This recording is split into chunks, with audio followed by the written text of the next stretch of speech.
அனர்த்தங்கள் சம்பந்தமாகவும் பேசிக்கொண்டு நீண்ட காலமாக பேசிக்கொண்டிருக்கின்ற எங்களுடைய பீடாதிபதி பிரதீபன் ராஜ் சார் அவர்கள் இன்றைக்கு எங்களோட இந்த இடத்துல இணைஞ்சிருக்கின்றார். எங்களுடைய இந்த இலங்கை தீவில் இந்த எல்லினோ சம்பந்தமான தாக்கம் எவ்வாறு எதிர்காலத்தில் இருப்பதற்கான சாத்தியக்கூறுகளோ அல்லது அதனுடைய எதிர்கால தன்மைகள் தொடர்பாகவோ அவருடைய சமூக ஊடகத்தலங்களில் நாங்கள் பலர் இதை பார்த்து கொண்டிருக்கின்றோம். அதே நேரத்தில் இலங்கை அனர்த்த பணிகள் தொடர்பாகவும் இலங்கை அரசால் கடந்த சில நாட்களில் இந்த கூட்டு கலந்துரையாடல்கள் தொடர்பாக முன்னெடுக்கப்பட்டு கொண்டிருக்கின்றது.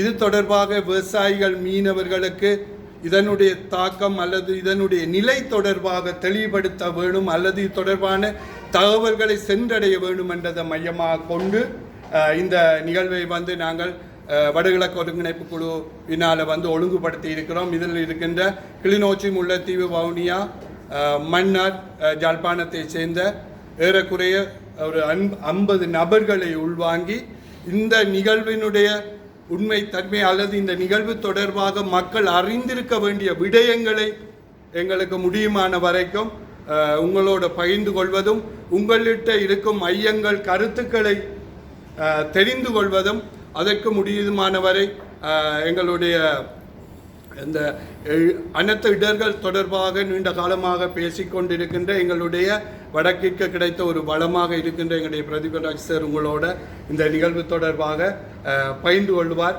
அது தொடர்பான கருத்துக்களை தெரியப்படுத்துவார். முடியுமான வரைக்கும் உங்களுடைய கருத்துக்கள் கேட்கப்படும் போது அதற்கான தெளிவுபடுத்தல்களை முடியுமான வரைக்கும் அவரால் முன்னெடுக்கப்படக்கூடியதாக இருக்கும்.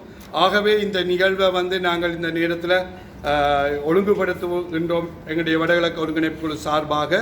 ஆகவே முடியுமான வரைக்கும் இங்கு இருக்கின்ற மீனவ சங்கங்கள், சமாசங்கள் மற்றும் விவசாய சங்கங்கள், சமாசங்கள் மற்ற விவசாயங்களை பிரதிநிதித்துவப்படுத்தக்கூடிய நீங்கள் உங்களுடைய விளக்கங்கள் அல்லது தெளிவுகளை நீங்கள் கேட்டுக்கொள்ள முடியும்.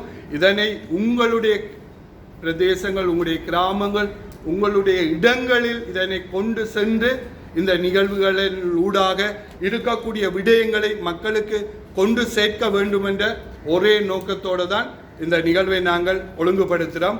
ஆகவே இந்த நிகழ்வில் உங்களுடைய பூரண பங்கேற்பை நீங்கள் முழுமையாக வழங்கப்பட வேண்டும் என்றதை வலியுறுத்தி கொண்டு நான் நினைக்கிறேன் இந்த நிகழ்வை எங்களுடைய பிரதீபன் ராஜ் சார்கிட்ட கையில் இதை ஒப்படைக்கிறோம் என்று நாங்கள் இந்த நேரத்தில் கையளிக்கின்றோம்.